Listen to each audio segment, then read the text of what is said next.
It's now my pleasure to introduce our honorable keynote speaker of this session, Professor Christine Low, Chief Development Strategist, Institute for the Environment, Hong Kong University of Science and Technology.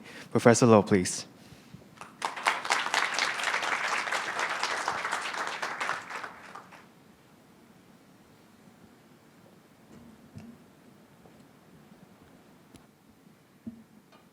Thank you very much. I haven't ever given a speech with a mask on before, so I hope this works.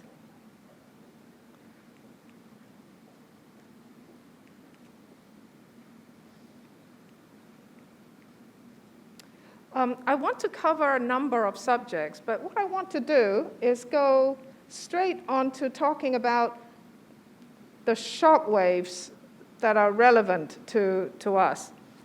Is there something I'm not doing right? Okay. Okay. I think what Maria was talking about is something we already know, which is the little picture on the left.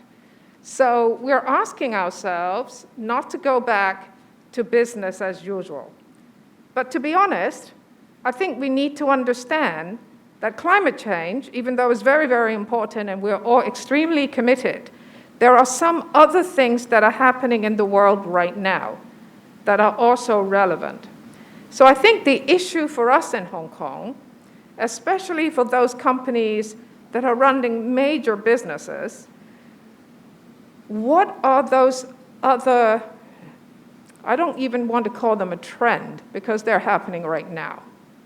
There's going to be a recession, not just in Hong Kong, not just in China. Maybe China is the one place that is not having a recession. But the economic situation going forward is far from ideal. So if you're really running a business, what are some of your concerns? And then, of course, very particular to us, and this is not something Maria talked about because it's not so relevant to them, but it's very relevant to us, and that's the US-China punch-up.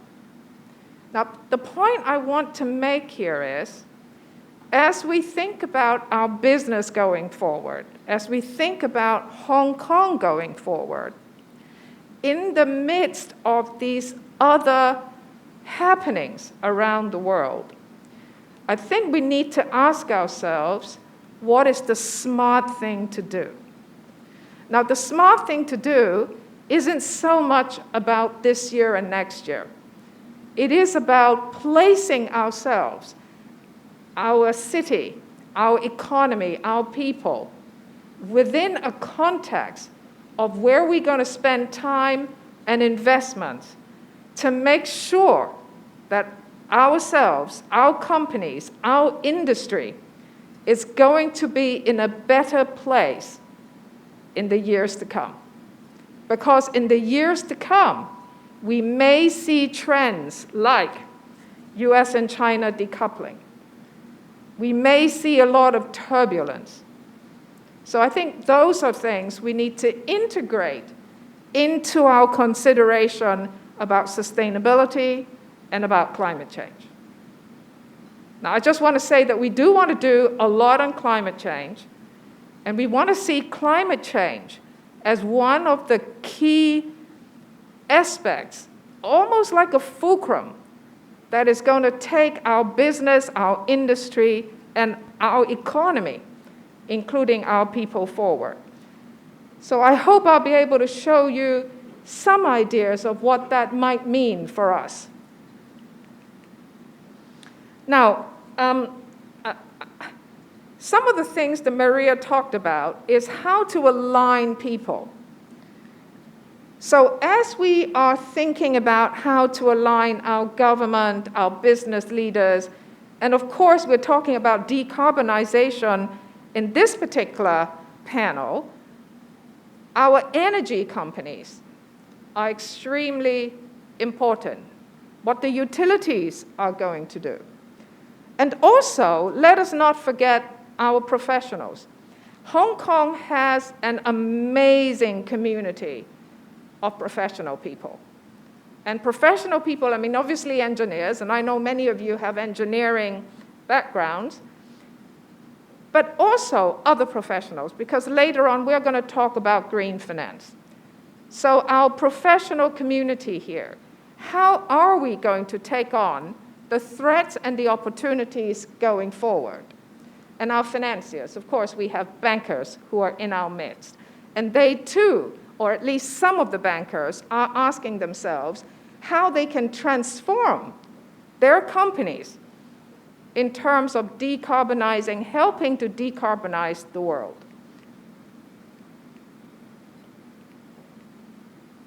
Well, this is just a reminder. You know this. Now, some people are talking about net zero by 2035. We are kind of maybe talking about 2050, and there is a trajectory under the Paris Agreement. And I'm saying this is really important, but there is another trajectory that Hong Kong also needs to talk about, and I'll come back to that. Now, this is what we're kind of going to, right? In 2020, the left picture is, I think Hong Kong is going to make it. The government had a timetable for decarbonization with our fuel mix. I had some role to do with that. But of course, we're looking at now 2030. Now, I'm not saying any of this is bad, but I think for our purposes today, probably in your minds, you're saying, can we go faster? And what else can we do? Well, the point I want to make here is China is a huge platform for all kinds of experimentation. On the whole, Hong Kong is not aligned with that because partly we haven't been too smart about it. Now, of course, some companies already have investments across the border. Now, let's link back into what we talked about earlier. We're in the midst of a global recession. We're in the midst of perhaps a long period of US-China conflict that is going to come in some form that we're not entirely sure yet. Your businesses are very much rooted here. Going forward, how do you think your industry, your business has to be to meet those things that are happening around you? China is not going to go away, and actually China is a huge innovator of all kinds of things. It has certain timetable for decarbonization, and the Greater Bay Area is our neighborhood. I know you can't read those little words there, but China is not only decarbonizing. It is also experimenting with a whole range of things that we ought to know about. Now, I know in Hong Kong we haven't wanted to talk about things like emissions trading, CCS. I mean, these are things that are kind of in the too difficult bucket. But China is going ahead. Are we on the ride or are we not on the ride? CCS, how do we go forward? China is experimenting. Emissions trading, do we have a role? Do we have a financial role? Our markets, our power companies. Is there no business structure that you can think of that actually you might want to be a part of it? I don't know. I don't know what the answer is. But I think today we need to think a bit more creatively. Now, this is also our backyard. This is Guangdong. This is Guangdong's. Maria talked a little bit about wind power. But actually, we're no longer just talking about those 2% of wind capacity and assets that we could build in Hong Kong waters. Yes, of course we can do that. The world is kind of going into even more ambitious technology, floating wind turbines that is in the deep sea. That map of Guangdong, Guangdong's water has two things there. One is Guangdong is already experimenting, doing research, doing the engineering for massive floating wind turbines out in the deeper waters of China's territory. Do we want to be a part of that? Are there companies in Hong Kong who might want to invest in that? Do you think these kinds of technology might actually happen on a bigger scale? I mean, they have been commercialized in a small way already in Northern Europe. CCS. The capacity for CCS in this part of the world is in Guangdong's water. We talk about it from time to time. Hong Kong companies, anybody wants to invest in that? Do we want the government to be involved? I mean, these are things that we do want to take about because our future is tied to that. Our innovation is tied to that. Buildings. We all talk about buildings. We're not bad at buildings, but we're not at the cutting edge. We're talking about solar power. I mean, people talk about it. Once in a while, our buildings, if we can reclad them, is there any technology for solar power in our facade? Who is going to invest money in this kind of trial? Seems to me Hong Kong's pretty ideal. We're going to have zero interest rates for years to come because the Americans are not able to afford to pay for their debts. That means our property companies are going to continue to actually do quite well. Where are they going to invest in the future? Because they'll make money. When we make money, when we make lots of money, people become lazy. So how can we use a little bit of the money that we make and invest in some interesting things? What is it that will allow us to move ahead on investing in this sort of thing for our economy?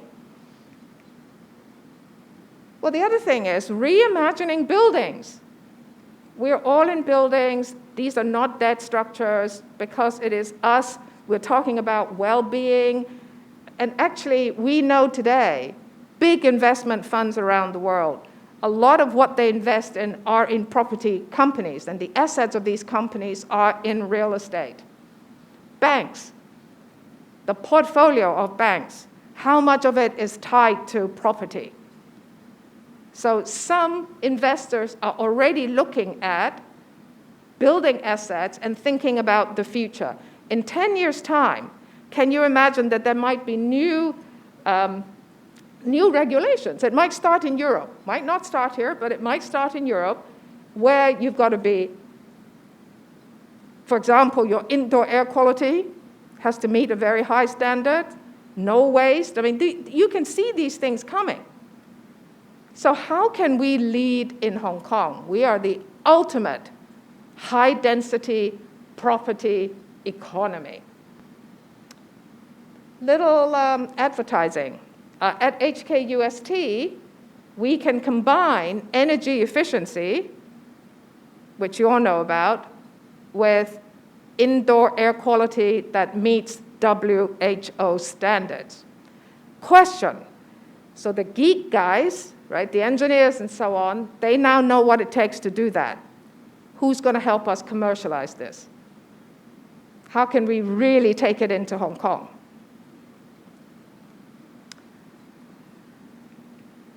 Okay, my last point. What we need to do is to be able to combine policy with great engineering. We have great engineers here. We have great projects in Hong Kong. And finance, but finance at scale. So instead of thinking about, let's talk about waste treatment plant, waste to energy plants. China is going to stop all import of waste. We know this. China's already made this as a policy. It means everybody around the world is going to have to take care of their own waste. In the US, the incineration business is taking off again. So what I'm saying is, can we imagine that there's actually a huge business for waste to energy infrastructure in Hong Kong, China, the rest of the world. But what we want financiers to be able to do is think about a business structure where you can do this at scale and very quickly. They need to be able to work with some policy facilitation. We need to be able to get our engineers to be able to deliver these projects quickly. You need training of young people to be able to support this. I mean, what we need to do is we need to stick it all together. I know you know what this means in terms of buildings. Our frustration for years is that we can't retrofit buildings in Hong Kong fast enough. Can we now think of how we can combine the engineering with some policy? Because I think government may just be a bit more open-minded now with the bankers. So my last slide is, this is the operational model. Nobody has all the answers, because actually to innovate and to do these things at scale, we need expertise from across our society.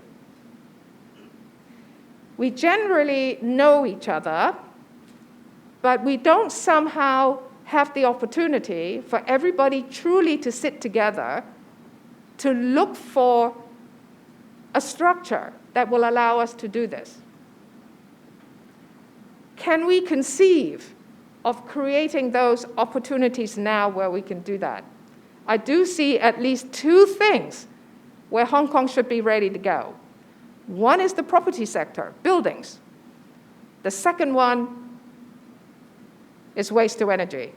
But the waste to energy will not just be for Hong Kong. It'll be for mainland China and the rest of Asia. So as I see it, very interesting opportunity. And this is about the survival out of the US-China conflict as well. Thank you very much for giving me some time.